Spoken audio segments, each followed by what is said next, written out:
오늘은 요한복음 1장 35절부터 42절까지의 말씀을 함께 나눠보겠습니다. 요한복음 1장 35절부터 42절까지의 말씀입니다.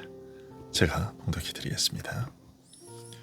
또 이튿날 요한이 자기 제자 중 두 사람과 함께 섰다가 예수께서 거니심을 보고 말하되 보라, 하나님의 어린 양이로다.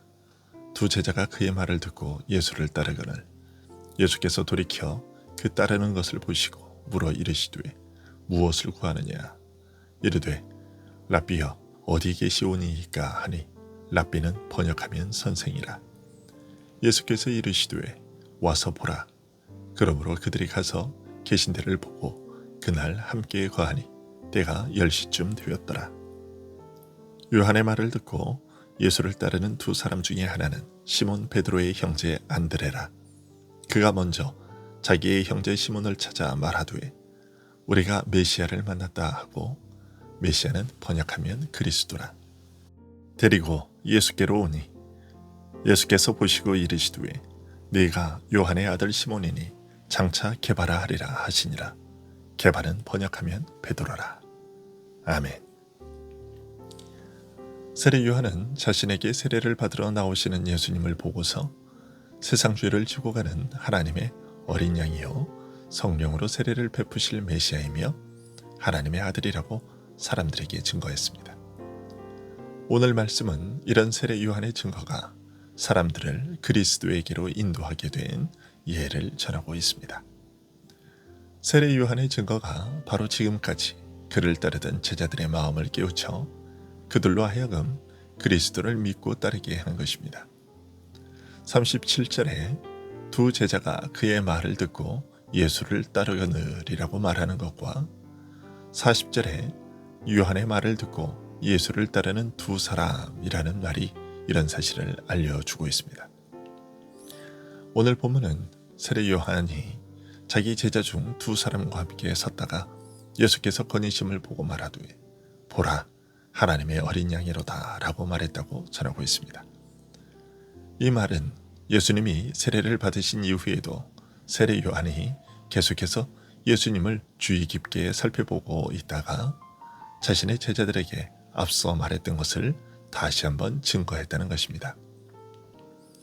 세례를 베풀면서 성령이 임하는 것을 보고서 예수님이 세상 죄를 지고 가는 하나님의 어린 양이라고 말했지만 그 이후로도 계속해서 과연 예수님의 신분이 그러한가 하는 것을 주의 깊게 살펴보다가 결국 자신이 증거했던 대로 예수님이 하나님의 어린 양이라는 것을 확신 있게 제자들에게 말해 주었다는 것입니다. 자신들이 따르던 세례 요한이 이처럼 확신에 찬 목소리로 예수님에 대해 증거하자 세례 요한의 제자로 있던 자들 중 두 사람이 예수님을 따르기 시작했습니다. 그러자 예수님께서는 두 사람에게 무엇을 구하느냐라고 물으셨습니다. 즉, 나를 따르는 이유와 목적이 무엇이냐라고 물으신 것입니다. 이에 두 사람은 랍비여 어디 계시오니이까 라는 다소 엉뚱해 보이는 질문을 던졌습니다. 하지만 이 질문은 전혀 엉뚱한 질문이 아니었습니다. 우선 그들이 예수님을 가리켜 랍비여라고 부른 것입니다. 이것은 자신들이 배우고 믿고 따라야 할 분으로 고백한 것이었습니다. 그들의 이런 고백은 아마도 세례 요한으로부터 듣고 배운 것에 근거한 것이라고 생각됩니다. 곧 예수님께서 하나님의 아들 메시아요 무엇보다 세상 죄를 지고 가는 하나님의 어린 양이라는 세례 요한의 가르침에 근거했을 것이라는 말입니다. 하지만 예수님께서 이제서야 막 이스라엘 앞에 자신을 드러내신 때라는 점을 감안해 보면 그들이 예수님에 대하여 가진 이런 믿음의 내용은 결코 범상한 것이 아니었습니다. 그리고 다음으로 그들은 예수님께 어디 계시오니이까 라고 물었습니다. 이 질문은 단순히 예수님의 집 주소가 어디인지를 물은 것이 아니라 예수님이 머무시는 곳에 자신들도 함께 거하면서 예수님의 가르침을 받고 싶다는 의미가 담겨 있는 말입니다.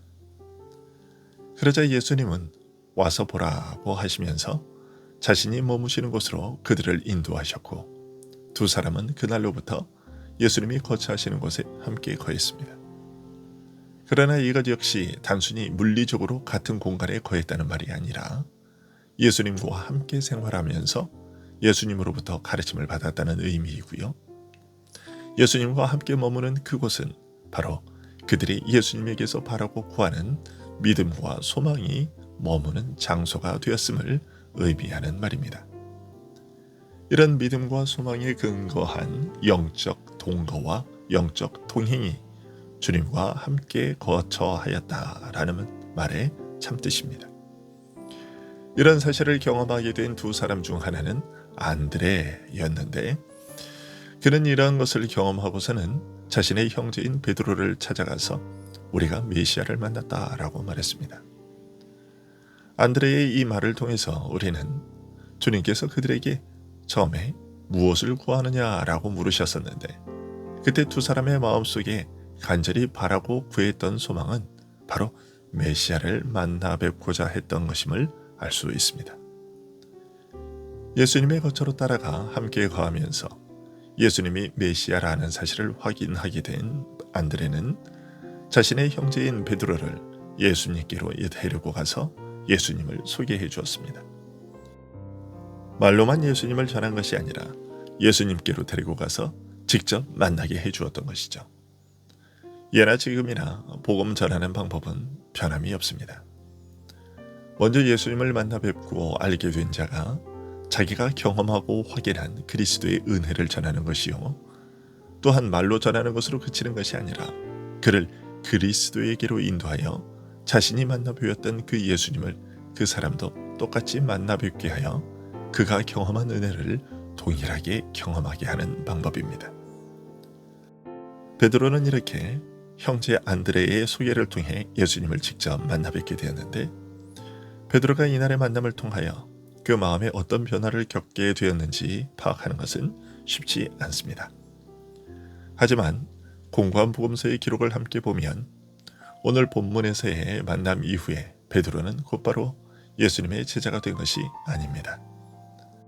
4개의 복음서를 함께 살펴보면 갈릴리 해변에서 예수님으로부터 안드레와 요한과 야고보와 더불어 제자로 부르심을 받기까지는 우리에게 알려지지 않은 여러 일들이 상당한 기간 동안 있었고 이런 준비 과정을 거친 후에야 제자로 부르심을 받았던 것임을 알 수 있습니다. 그리고 베드로가 갈릴리 해변에서 예수님의 부르심을 받을 때 주여 나를 떠나소서 나는 죄인이로소이다 라는 뜻깊은 신앙을 고백하기까지 베드로는 이러저러한 형태로 예수님과 직간접적인 접촉이 있었고 이런 과정을 통해서 그의 믿음이 자라고 깊어졌음을 알 수 있습니다.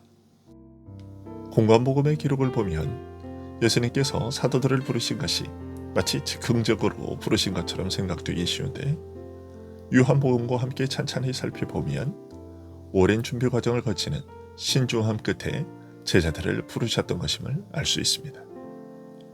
얼마나 오랫동안인지는 모르지만 안드레는 세례 요한을 따르면서 그의 가르침을 받아오던 중에 자신의 선생의 가르침과 인도로 예수님을 따르게 되었고 그 후 나중에 형제인 베드로와 함께 사람 낚는 업으로 부르심을 받았습니다.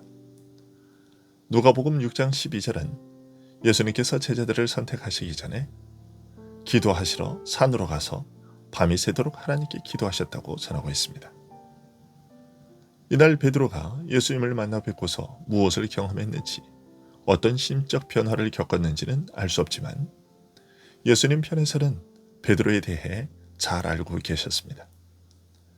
성부께서 택하신 자가 누구이며 그가 불러 구원하실 자가 누구인지 더 나아가 이 일에 중요하게 사용하실 자가 누구인지 다 알고 계셨습니다. 예수님께서 안드레의 인도로 자신에게 나온 베드로의 영혼을 뚫어붙이듯 바라보신 후 네가 요한의 아들 시몬이니 장차 개바라 하리라고 말씀하셨습니다. 이미 베드로가 요한의 아들 시몬인 것을 알고 계셨고 더욱이 베드로는 장차 개바 곧 반석과 같은 존재가 될 것까지 다 알고 계셨습니다.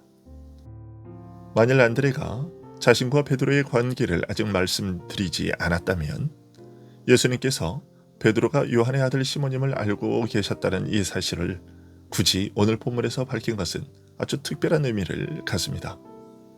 왜냐하면 그것은 베드로의 더 깊은 일까지, 그의 마음속 영적 본질까지, 그리고 아무도 알 수 없는 베드로의 장래일까지 다 알고 계셨다는 것을 알리고 있기 때문입니다.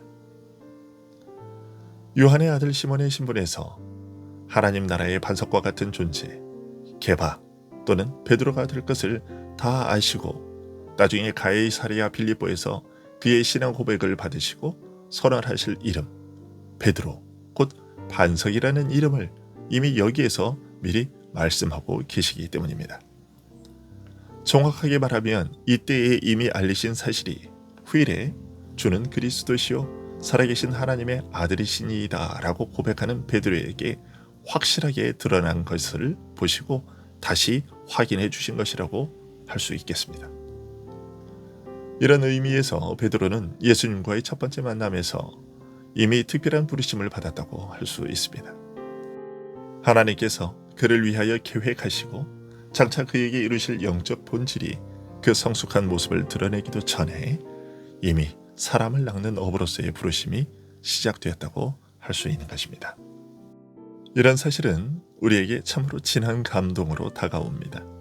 왜냐하면 주님이 우리를 부르신 것 역시 어느 날 우연히 된 것이 아니라 창세전에 계획하고 선택하신 것에 따른 것이며, 주께서 베드로를 부르시기 전에 그에 대한 모든 것을 알고 계시며 그의 모든 미래에 될 일까지 알고 계셨듯이 우리를 부르시기 전에, 아니 심지어 우리가 모태에 생기기 전에 이미 우리를 알고 계셨으며 우리 자신도 알지 못하는 우리의 모든 미래의 일까지 다 알고 계시며 그가 작정하고 계획하신 대로 우리를 마침내 영화의 자리에까지 이르게 하실 것임을 알 수 있기 때문입니다. 오늘도 우리의 하루는 이처럼 철저한 주님의 계획과 인도함 속에서 진행될 것입니다. 기도하겠습니다.